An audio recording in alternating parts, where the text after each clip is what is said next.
सकता है, जिसको हम बोलते हैं होलसेलर। ये होलसेलर महोदय जी भी अपने घर में कोई सामान नहीं बनाते, वो लाते हैं एक डीलर के माध्यम से। और डीलर एक स्टेट लेवल का C&F एजेंट होता है, जो फैक्ट्री का होता है, वही एजेंट के पास से लाता है। और एजेंट डायरेक्ट फैक्ट्री का रहता है, वो फैक्ट्री से लाता है। ये पद्धति है अभी तक जो हम लोग परचेजिंग करते हुए आए हैं, जो खरीदारी करते हुए आए हैं। ये फैक्ट्री होती है और हम सब यहाँ पे ग्राहक होते हैं। इस फैक्ट्री में यदि कोई सी एक फॉर्च्यून इंडिया नाम की बिजनेस पत्रिका है, जिसमें अर्थशास्त्रियों का सर्वे पाया गया है कि कोई भी चीज यदि इस कस्टमर को, इस ग्राहक को 100 रुपए में यदि मिल रही है, तो वो फैक्ट्री उसको लगभग 40 से 50 रुपए में बनाती है।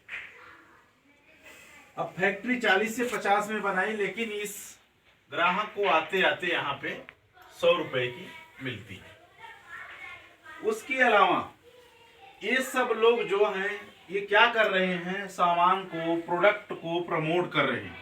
यानी अपने यहाँ से दूसरे के यहाँ, दूसरे के यहाँ से तीसरे के यहाँ, और ये लोग भी इस ग्राहक से कुछ न कुछ कमा रहे हैं, अर्न कर रहे हैं।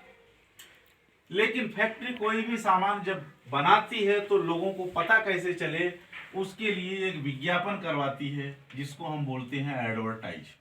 विज्ञापन होता है, और विज्ञापन ऐसे लोगों से करवाती है जिनको एक बच्चा जानता है।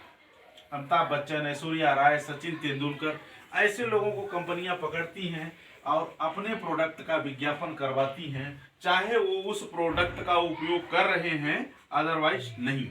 लेकिन ये फैक्ट्री उन लोगों को क्यों पकड़ती है? क्योंकि वो कोई भी बात बोलेंगे तो उसका प्रभाव पड़ेगा आम लोगों के ऊपर। और हम आप टीवी में, न्यूज़पेपर में बार बार उस ऐड को देखते हैं, तो हम लोगों के घर के मेंबर जितने लोग होते हैं, टीवी देखते हैं, उनकी एक मानसिकता तैयार होती है कि ये चीज मार्केट में आई है और हमको परचेज किया जाए।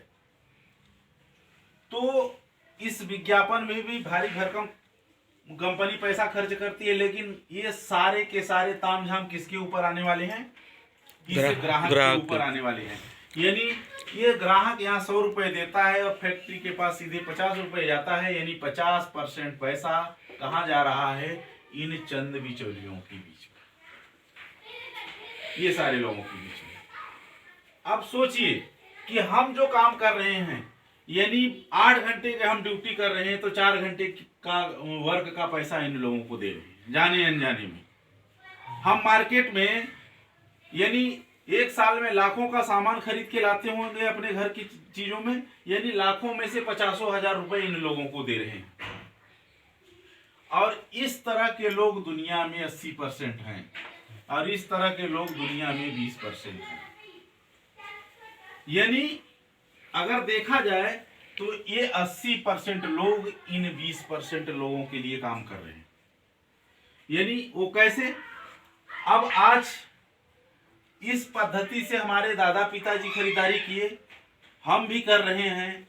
सदियों से ये परंपरा चलती हुई आ रही है, और इस परंपरा को हम बोलते हैं ट्रेडिशनल बिजनेस, पारंपरिक व्यवसाय। जैसे हमारे दादा पिताजी के, वैसे हम भी कर रहे हैं, क्योंकि हमारे पास कोई नया ऑप्शन नहीं था। और यहाँ पे हम कस्टमर बन के जाते हैं, सीधे यहाँ दुकान पे सामान लेते हैं, जो भी वो बिल बनाया, लिख के दिया, वो उसको अमाउंट दिए और लेके चले आते हैं। उसके आगे दिमाग लगाने की जरूरत ही नहीं है। तो इस पद्धति से अभी हम सब खरीदारी कर रहे थे।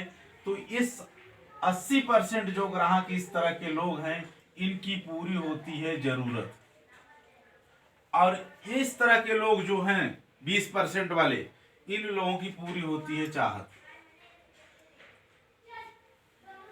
ये हमेशा पनपते हैं, ये हमेशा पिसता है, इसकी हमेशा तरक्की होती है। ये ग्राहक जैसे रहता था पहले, वैसे अभी भी। क्यों?